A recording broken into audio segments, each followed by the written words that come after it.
이스라엘의 구약에 남유다가 있었는데 하나님이 제일 싫어하는 유무형의 우상 숭배를 반복적으로 했습니다.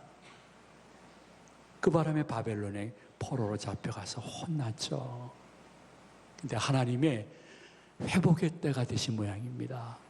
그래서 본문 1절에서 야 선지자들아 너희들 이런 거 선포해라 하고 말씀하십니다. 우리 1절 다 같이 봉독하도록 하겠습니다. 너희의 하나님이 이르시되 너희는 위로하라 내 백성을 위로하라. 자, 이제 때가 돼서 위로하라. 근데 내 백성을 위로하라. 하나님의 말씀입니다. 내 백성은 누굴까요? 하나님이 선택한 선민을 위로하라. 하나님은 자신이 선택한 사람에 대해서는 가끔 깨닫게 하기 위해서 힘든 일도 주시지만은 때가 되어지면 회복시켜 주시면서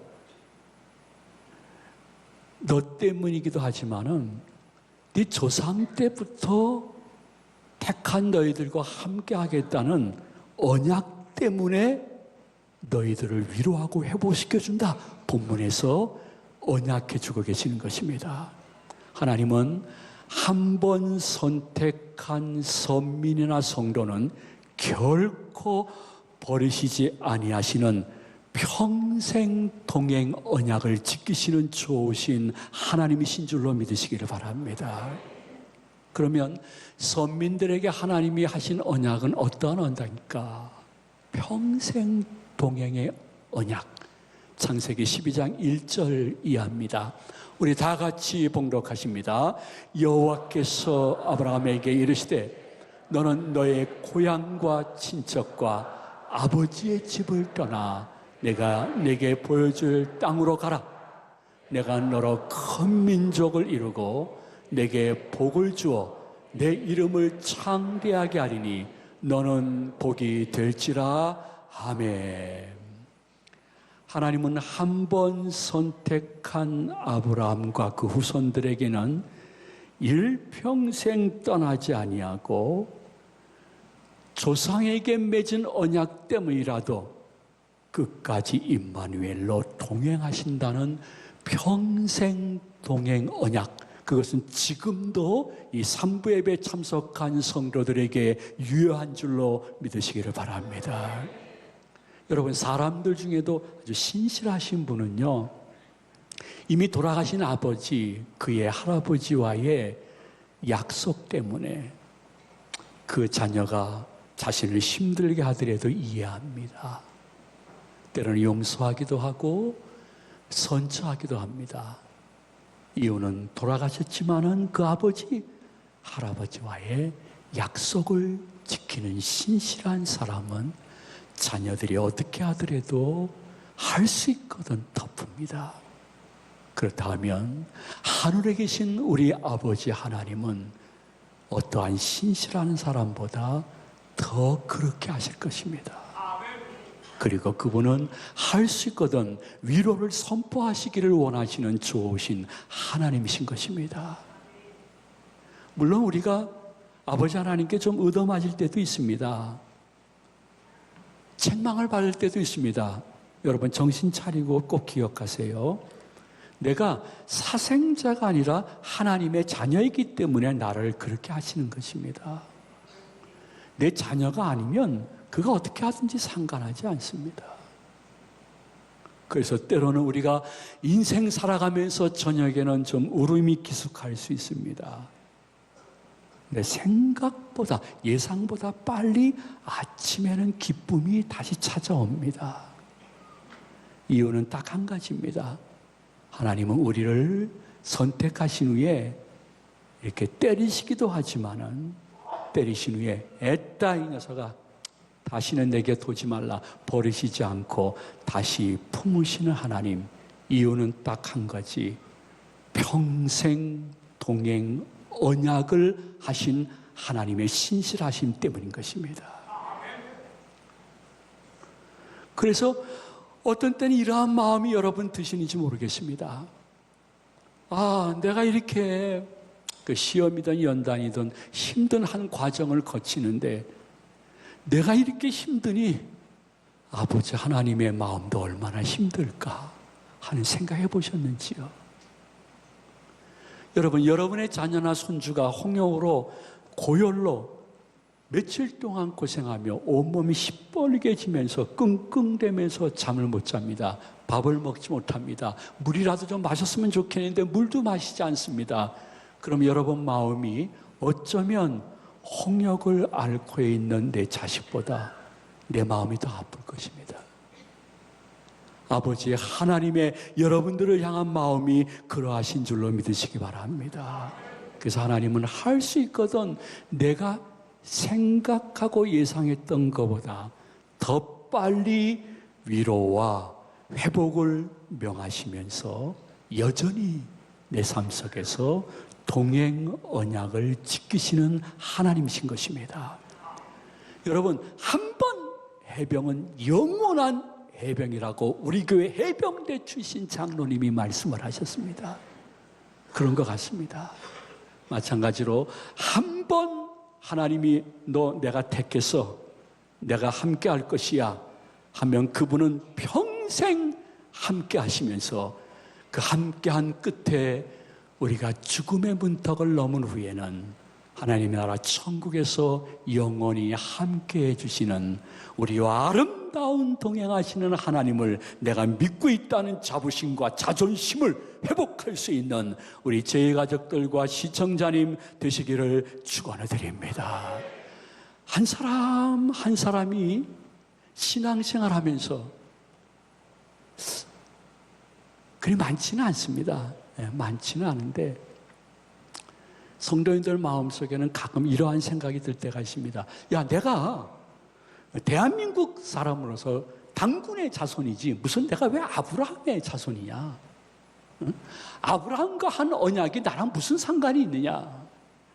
하는 생각을 할 수도 있습니다. 당연합니다. 이해됩니다. 근데 우리가 하나님을 믿고 예수 그리스도를 구주로 영접한 다음에는 이 문제에 대한 해답도 우리는 성경 속에서 찾아야 되는 것입니다. 여러분, 성경에 보면 아브라함의 씨, 즉 아브라함의 후손에 대해서 로마서 9장 7절에 이렇게 말씀했습니다. 우리 한번 다 같이 봉독하십니다. 또한 아브라함의 씨가 다 그의 자녀가 아니라 오직 이삭으로부터 난 자라야 내 씨라 불리리라 하셨으니 이렇게 말씀했습니다. 사도 바울의 말씀 속에 아브라함의 씨, 이 후손은 누구일까 하는 부분에 있어서는 두 종류의 해석이 가능합니다. 첫 번째는 그 대상을 단수로 혹은 두 번째로 복수로 해석할 수 있습니다. 자, 첫 번째 단수입니다. 아브라함의 씨는 누굴까요? 후손은 누굴까요? 당연히 아브라함의 친아들 이삭입니다. 여러분, 아브라함은 하나님이 비록 시험하신 것이지만은 아들을 자신을 위하여 불태워 번제로 드리라고 했을 때 모리아 산에 가서 진짜 그렇게 하려고 했습니다. 하나님이 그 믿음을 보시고 합격하고 그만둬라. 그 수풀에 걸린 수양을 봐라. 대신 드려라 하셨습니다. 아브라함의 믿음은 절대적이었습니다. 그의 순종과 헌신은 절대적이었습니다. 그것 때문에 상대적으로 아버지보다 믿음이 절대적이지 않았던 아들 이삭은 선천적인 복도 받고요, 후천적인 복도 받게 되어집니다. 심지어는 온 땅이 흉년 들었을 때에 이삭의 땅은 복을 받아 100배의 결실을 얻어서 그렇지 못한 사람들과 나누면서 살 수 있는 은혜를 받은 것입니다. 이 신앙의 원리를 생각해 본다면 여러분들이 어떻게 예배를 드리고 어떻게 아버지 하나님을 향하여 절대적으로 순종하고 복종하고 그분을 위하여 헌신하고 희생하느냐 하는 그것은 여러분의 자녀들에게 이삭의 축복을 물려줄 수 있는 아름다운 지름길이 될 수가 있는 것입니다. 그러므로 할 수 있거든 주님의 일을 하려고 하면 기쁨으로 하셔야 됩니다. 즐거움으로 해야 됩니다. 그것이 아침이든 점심이든 저녁이든 하나님이 내게 맡겨진 분야에 절대로 큰 일, 작은 일은 없습니다. 솔직히 말씀드릴까요? 하나님이 보실 때는 우리가 하는 모든 일이 다 작은 일입니다. 너무너무 훌륭한 일을 하더라도 아버지 하나님, 네가 작은 일에 충성하였으니 내가 많은 것으로 너에게 갚아주리라, 이렇게 말씀하신 것입니다.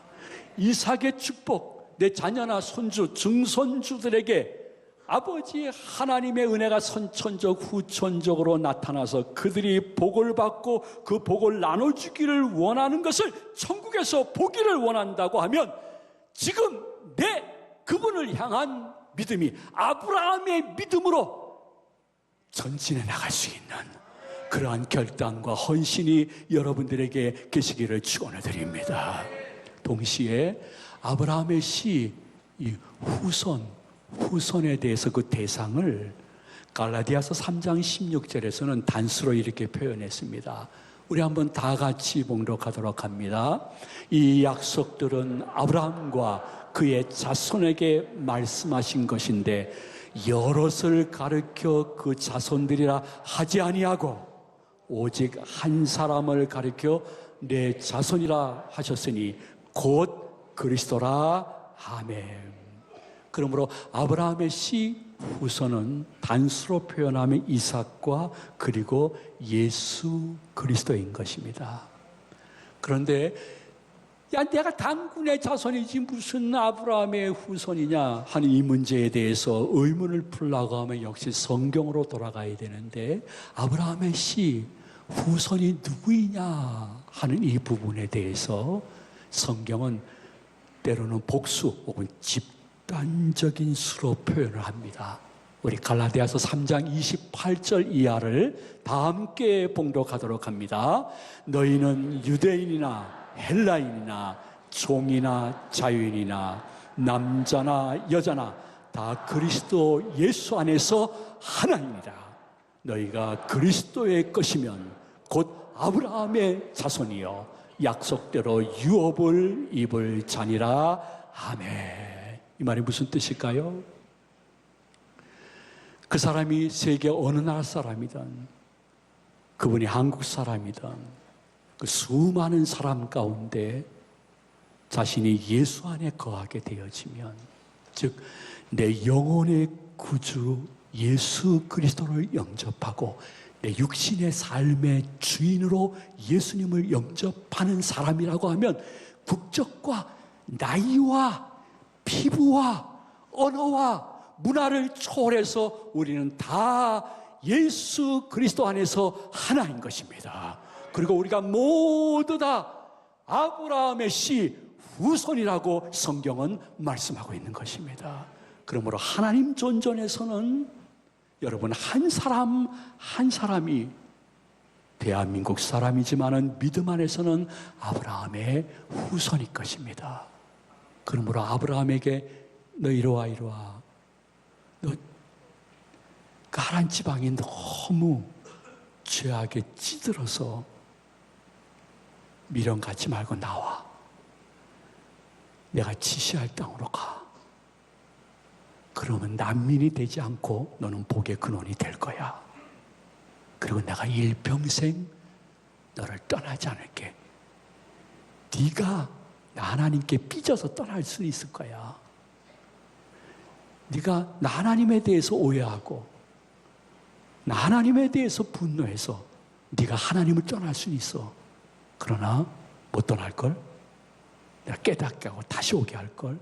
왜? 나는 너와 함께 일평생 동행하겠다는 언약을 아브라함에게 주신 하나님은 영적으로 아브라함 후손인 여러분들에게도 평생 동행 언약을 지키셨고 앞으로도 지켜주실 하나님, 그분이 나의 아버지라는 영적 자부심을 가지고 인생을 개척해 나갈 수 있는 아브라함의 후손들 되시기를 소망을 드립니다.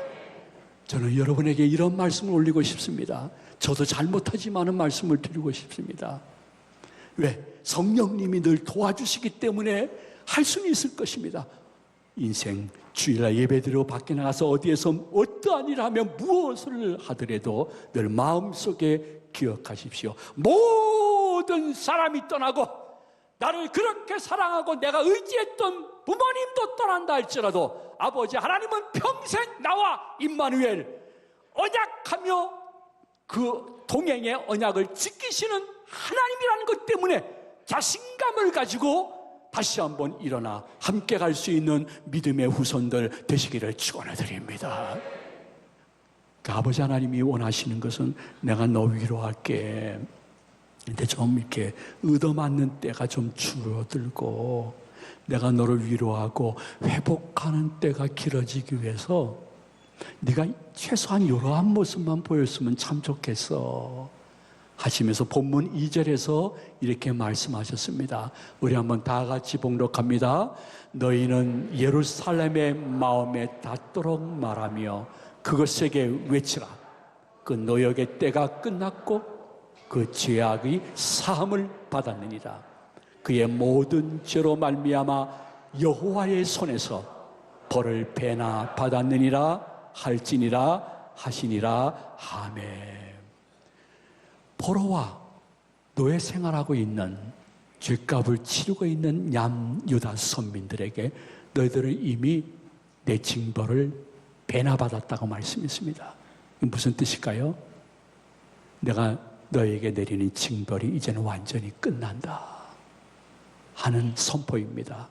아버지 하나님께서 아브라함의 후손이 여러분들에게도 여러분에게 내리시는 징계나 혹은 책망에 온전히 끝난 증표가 가정 구석구석에 보여지는 복스러운 한 달이 되시기를 축원해드립니다. 그 다음 3절에 또 이렇게 말씀하고 있습니다. 너 이렇게 했으면 좋겠어. 우리 다 같이 3절을 봉독합니다. 외치는 자의 소리여 이르되 너희는 광야에서 여호와의 길을 예비하라. 사막에서 우리 하나님의 대로를 평탄하게 하라. 아멘. 광야에서 여호와의 길을 예비하라는 것은 광야는 회개할 처소의 상징적인 뜻인 것입니다. 아버지 하나님이 제일 기뻐하시는 기도가 회개 기도인 줄로 믿으시기 바랍니다. 진정 지정의 회개를 그분께 드리며 그분께 내 회개의 눈물을 그분의 병에 담으면서 길을 예비하라. 무슨 뜻일까요? 인생 살아가면서 지금 하나님이 나를 지켜보고 계시는데 내 말을 듣고 계시는데 여호와 존전의식을 회복하는 정결의 옷을 새롭게 입으면서 그분의 위로를 준비하라는 것입니다. 회개기도 그 하나님이 나 지금 이 순간도 보고 계시는데 이 정결의 옷 부족한 종과 여러분 모두가 입을 수 있는 성령의 감동과 은혜가 계시기를 축원을 드립니다. 그러면서 4절에서 이렇게 말씀하십니다. 우리 다 같이 봉독합니다. 골짜기마다 도두어지며 산마다 언덕마다 낮아지며 고르지 아니한 것이 평탄하게 되며 험한 것이 평지가 될 것이요 골짜기가 도두어지고 산마다 언덕마다 낮아진다는 것은 다른 사람이 아니라 하나님 앞에서는 교만하지 말고 그분 앞에서는 계속 겸손한 모습을 유지하게 된다고 하면 하나님의 은혜가 더욱더 성도님들에게 임재할 것을 예언하는 말씀인 것입니다. 이러한 생활을 유지해 나갈 때 여러분들이 하나님의 영광을 볼 때가 있을 것이라고 5절에서 말씀하십니다. 우리 다 같이 봉독합니다.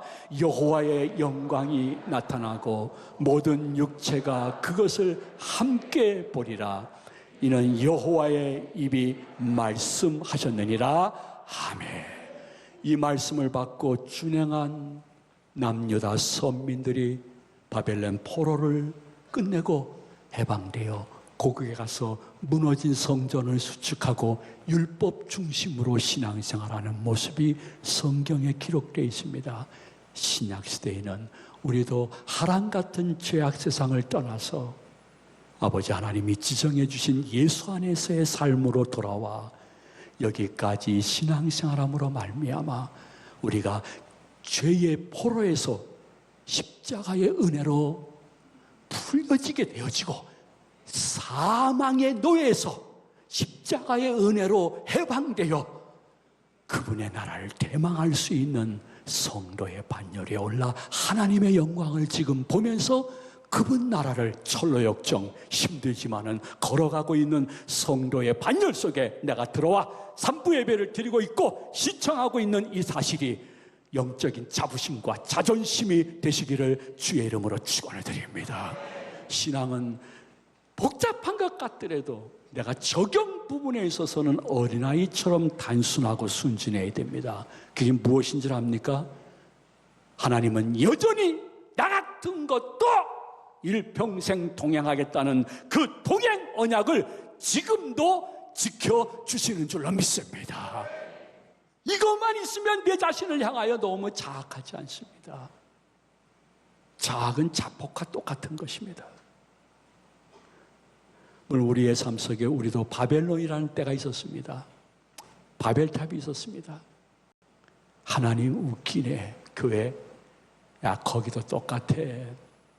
목사, 교인들, 야야, 나보다도 못한데 인천 시민이 다 믿어도 나는 절대로 교회 안 다닐 것이다 했던 나 혼자 쌓았던 오만의 바벨탑이 있을 것입니다.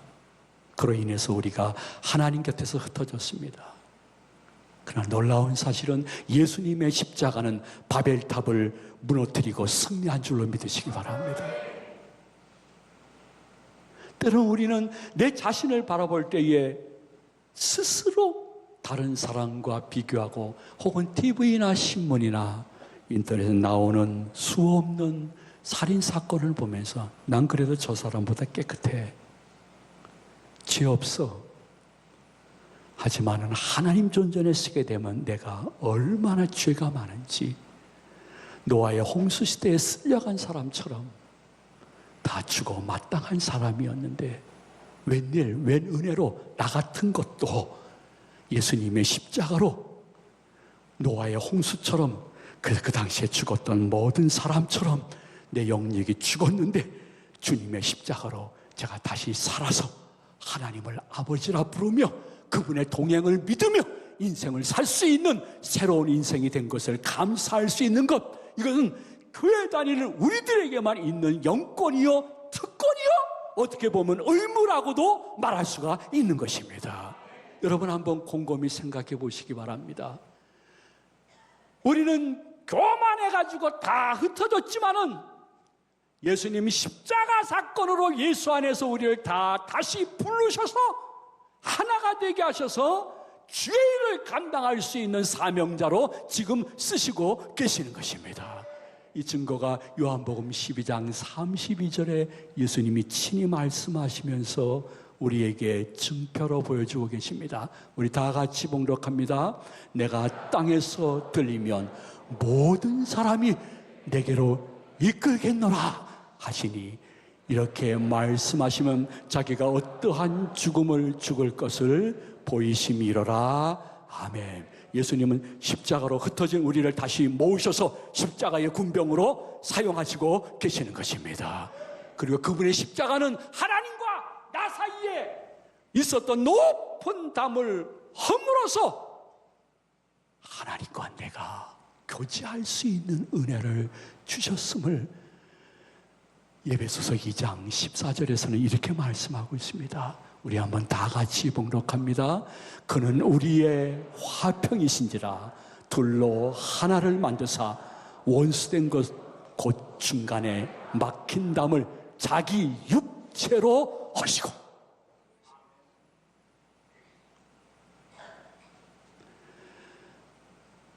계속해서 우리의 옛 자아와 사단은 주일날 예배드리고 교회의 문을 나가는 그 순간부터